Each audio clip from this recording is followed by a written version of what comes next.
یک روز پیش از آغاز ماه رمضان بازارهای تاجیکستان سیرآدم‌اند. اکثریت نرخ میپرسند چون عادت کردند که نرخ و نوا در این موسم و ایام بالا می رود.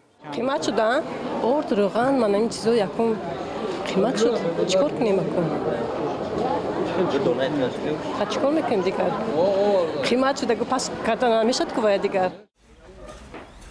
گرانشوی نرخ‌ها امسال یک ماه پیش از رمضان سر شد. از جمله ارد، روغن، شکر و دیگر محصولات نیاز اول قیمت شدند.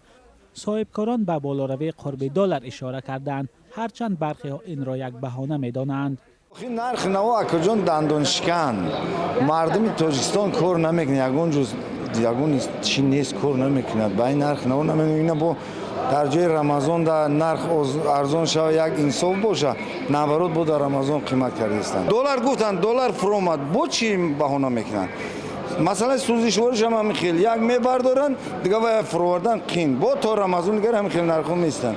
در دیگر جا رمضان در ارزان میکنن، در تاجیکستان ما نبرد قیمت میکنن.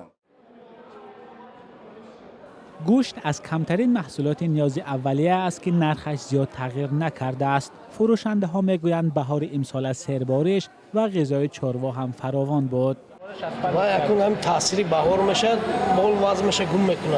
از بر وقت اومد رمضان برای همین در خونه‌ها حالی هم خیلی سود است.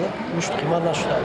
مثلا مال میگیری 150 کیلو میکنه 130 کیلو، 20 کیلو کم میکنه بعد قیمت میشه. مقامات به خاطر تنظیم نرخ در رمضان و دیگر عیدها یرمرکه ها تشکیل می کنند. در این یرمرکه ها محصولات نسبتاً ارزان به فروش گذاشته می شود، اما صفت و حجم این محصولات همه را قانع نمی کند.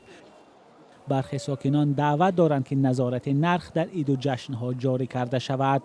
یک نظارت باشد که باید همون درآمد مردم دیدن نرخ‌گذاری هم همه خیلی شود. برای چی وقتی که نرخ‌گذاری درآمد مردم بالا کشید این به خوبی نمی انجامد.